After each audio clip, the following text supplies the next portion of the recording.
প্রকৃতির খামখেয়ালিপনা অনাবৃষ্টিতে চলছে ত্রিপুরা সহ কয়েকটি রাজ্য। অপরদিকে ভারী বৃষ্টি ও তুষারপাতের জেরে বেহাল অবস্থা জম্মু ও কাশ্মীরের।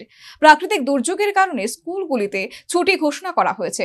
ত্রিপুরাতেও স্কুল ছুটি ঘোষণা করা হয়েছে, তবে তা গরমের হাত থেকে রক্ষার জন্য। ভারী বৃষ্টি ও তুষারপাতের জেরে বেহাল অবস্থা জম্মু ও কাশ্মীরের। টানা বৃষ্টির জেরে উপত্যকার একাধিক জায়গায় ভূমিধসের খবর পাওয়া গিয়েছে। প্রাকৃতিক বিপর্যয়ে কিছু অংশে হড়পাবানে ভেসে গিয়েছে বহু ঘরবাড়ি, রাস্তা। প্রাকৃতিক দুর্যোগের জেরে স্কুলগুলিতে ছুটি ঘোষণা করা হয়েছে। বৃষ্টির দেখা নেই, জ্বলছে ত্রিপুরা, অসম, বাংলা সহ দেশের বেশ কয়েকটি রাজ্য।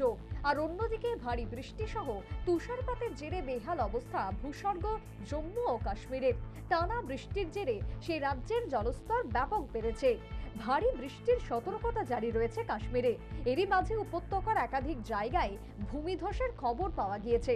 বহু জায়গায় বিচ্ছিন্ন হয়ে গিয়েছে যোগাযোগ ব্যবস্থা। কিশতওয়াড় জেলায় জারি করা হয়েছে লাল সতর্কতা। এছাড়াও ডোডা, রামবন ও রিয়াসের গুলবাগরে হড়পাবানে 4 জন ভেসে গিয়েছে বলে খবর, যার মধ্যে 2 জনের দেহ উদ্ধার হয়েছে।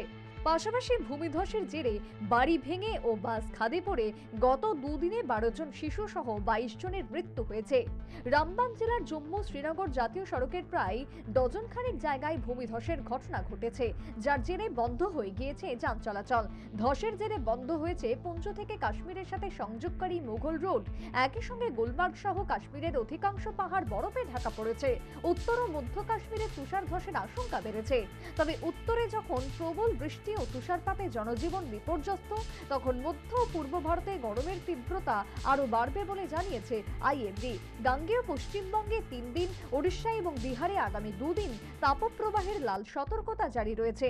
এছাড়াও ঝাড়খণ্ড, তেলেঙ্গানা, কর্ণাটকের একাধিক এবং উপকূলীয় অন্ধ্রপ্রদেশে 3 থেকে 4 দিনের জন্য কমলা সতর্কতা জারি হয়েছে।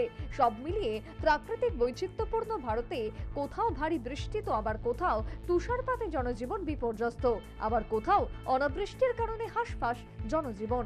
Bureau report, news vanguard.